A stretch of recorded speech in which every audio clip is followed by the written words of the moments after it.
Hello, welcome back to Worldview Connections. This is part two of our series on aliens and UFOs. We started off talking about identifying aliens and UFOs, and we're at the point now where we're asking, what about the ancient astronauts hypothesis? You see some of these things that people say, disregard that, that's just pseudoscientific hooey.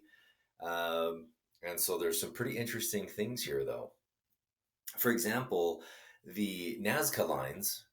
Some people look at the Nazca lines. These are things they find in Peru. Is this evidence that aliens were in Peru?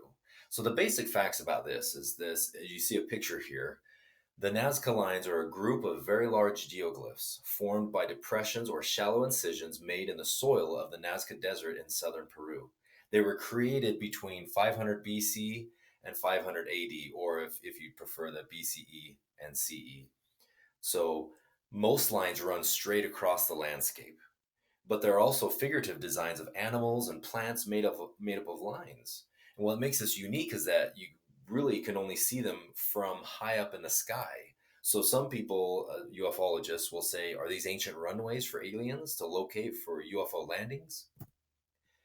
The According to the ufologists, the designs were created to attract aliens and were made big enough so that the extraterrestrials could see them from space.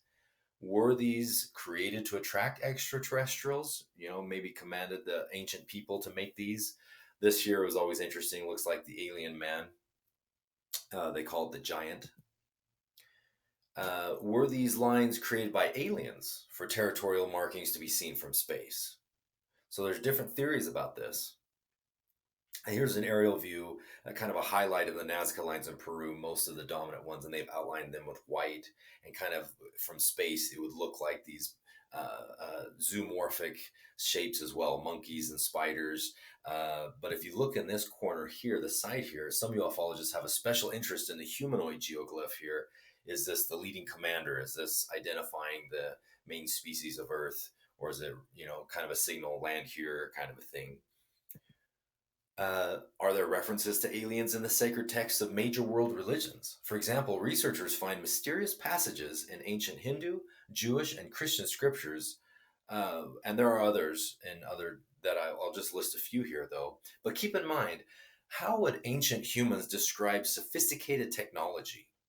Even technology used today that we use for our medicine, remote control devices, for TVs or remote control.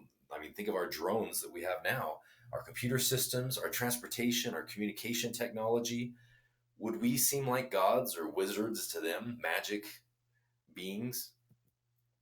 So when you look at this, I think of the passages in ancient Hindu scriptures called the Ramayana. In Hindu mythology, the gods and their avatars travel from place to place in flying vehicles called Vamana. There are many mentions of these flying objects in the Ramayana, which, used by the Lankan king Ravana from Sri Lanka, dates to the 5th or 4th century BCE. And as you see here, this is one of their uh, engravings, and so people see these shapes in this flying, look like flying ships, even look like our helicopters or other kinds of ships as well. Taking from the Hindu scriptures, let's look at Book 6, The Magic Car. Quote, is not the wondrous chariot mine, named Pushpak, wrought by hands divine?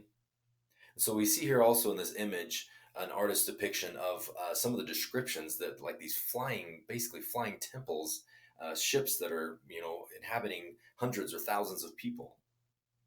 This chariot, kept with utmost care, will waft thee through the fields of air, and thou shalt light unwearied down in fair Odio's royal town. So again, you see these depictions and artists' renditions. Here's a bigger image of it. That these are Hindu temples here on the right, but you also see that these ships, the Vimanas, were modeled to be flying temples in the sky. Are the gods traveling through the universe in flying temple ships? And so today we end on this note, looking at Hindu culture and scriptures. Were these people in ancient times communicating with aliens? Were aliens teaching them things? And so, pretty interesting. Stay with us, and we're going to keep going forward on Worldview Connections, Worldview Mystery Series with Isaac Matthews.